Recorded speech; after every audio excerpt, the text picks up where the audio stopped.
Subscribe to our channel by clicking the subscribe button. Click the bell button and enjoy the latest uploads from our channel. अस्सलाम वालेकुम नाज़रीन, आपको अपने channel में खुश आमदीद कहती हूँ। शुरू करती हूँ अल्लाह के नाम से जो बड़ा ही मेहरबान और नहायत ही रहम करने वाला है। अस्सलातु वस्सलामु अलैका या रसूल अल्लाह व अला आलिका व सहाबिका या हबीब अल्लाह। नाज़रीन, आज की इस वीडियो में मैं आपको कलमा कुफ़र कहने और जहन्नुम के सबसे हल्के अज़ाब का बयान करूँगी। वीडियो का आगाज़ करती हूँ। एक मुसलमान के लिए सबसे कीमती मता इसका ईमान है, और ईमान का मतलब ये है कि सच्चे दिल से इन सब बातों की तस्दीक करे जिनका ताल्लुक़ ज़रूरियात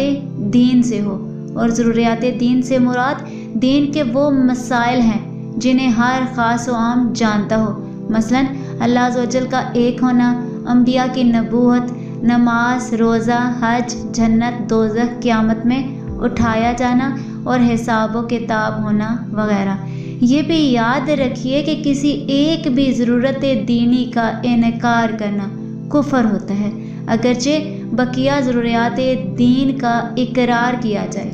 चुनाचे बिला आक़राए शरई होशो हवास में बग़ैर ख़ता के ज़ुबान से किसी ज़रूरत दीनी का इनकार करना या ऐसे अल्फाज बोलना जिससे किसी ज़रूरत दीनी का इनकार निकलता हो कुफ़र है। मसलन ये कहना कि अल्लाह होता तो मेरी दुआ ज़रूर सुनता,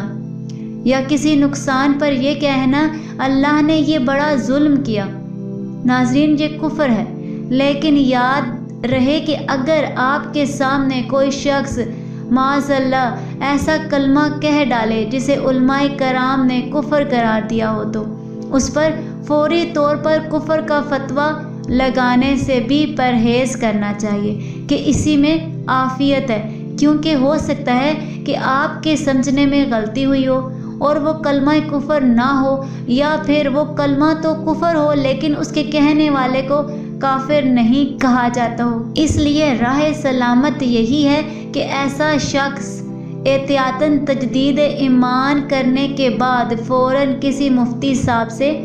राब्ता करे। आक़राए शरई से मुराद है कि किसी ने कलमा कुफ़र कहने पर इस तरह मजबूर किया हो कि अगर तुमने ये कलमा ना कहा तो मैं तुम्हें मार डालूँगा या जिस्म का फ़लाँ हिस्सा काट डालूँगा, और ये शख्स जानता है कि अपनी धमकी पर अमल कर गुजरेगा, तो ऐसी हालत में उसे रुखसत दी जाती है जबकि दिल में इत्मीनान ईमान मौजूद हो। हाँ, वहाँ अगर तो ये कह सकता है तो ये करे कि किसी को माउज़ुल्लाह अज़्वजल नबी करीम सल्लल्लाहु अलैहि वसल्लम को बुरा कहने पर मजबूर किया गया, तो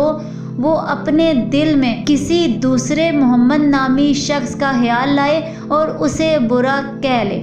नबी पाक सल्लल्लाहु अलैहि वसल्लम का तस्वर हरगिज़ ना करे, और अगर तो ये करना जानता था और इस पर कादर भी था लेकिन ना किया तो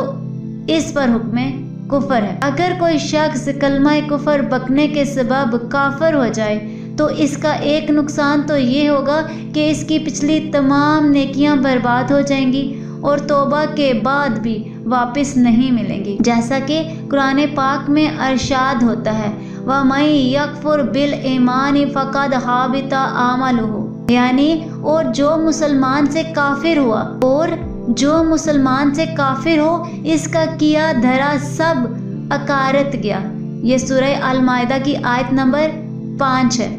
और अगर किसी बदनसीब को तौबा की तौफीक ना मिली और हालत कुफ़र में ही इसका इंतकाल हो गया, तो इसे हमेशा हमेशा के लिए जहन्नुम में डाल दिया जाएगा, जैसा कि सूरह अल-बकरा में है, जिसका तर्जुमा ये है, आयत नंबर 217 है, और तुम में जो कोई अपने दीन से फिरे फिर काफिर होकर मरे तो इन लोगों का किया अकारत गया दुनिया में और आखिरत में, और वो दोज़ख वाले हैं और इन्हें इसमें हमेशा रहना है। और जहन्नम का हल्के से हल्का अज़ाब भी बर्दाश्त करने की सकत इंसान के नातवा बदन में यकीनन नहीं है, क्योंकि इसका हल्का तरीन अज़ाब जिस शख्स को होगा उसे आग की जूतियाँ पहनाई जाएंगी, जिससे उसका दिमाग हांडी की तरह کھولنے لگ جائے گا، جیسا کہ حضرت سیدنا ابن عباس رضی اللہ عنہ سے روایت ہے کہ رسول کریم صلی اللہ علیہ وآلہ وسلم نے فرمایا کہ دوزخیوں میں سب سے ہلکا عذاب جس کو ہوگا اسے آگ کے جوتے پہنائے جائیں گے، جس سے اس کا دماغ کھولنے لگے گا۔ لہٰذا ہمیں چاہیے کہ پہلی فرصت میں کلمات کفریہ کے بارے میں معلومات حاصل کریں، اور پھر اگر سابقہ زندگی میں ہم سے کوئی کلمہ کفر صادر ہو گیا ہو تو فوراً توبہ کر کے تجدید ایمان کریں اور آئندہ کے لیے اپنی زبان کو ایسے کلمات کی ادائیگی سے بچائیں۔ آج کی اس ویڈیو میں اتنا ہی،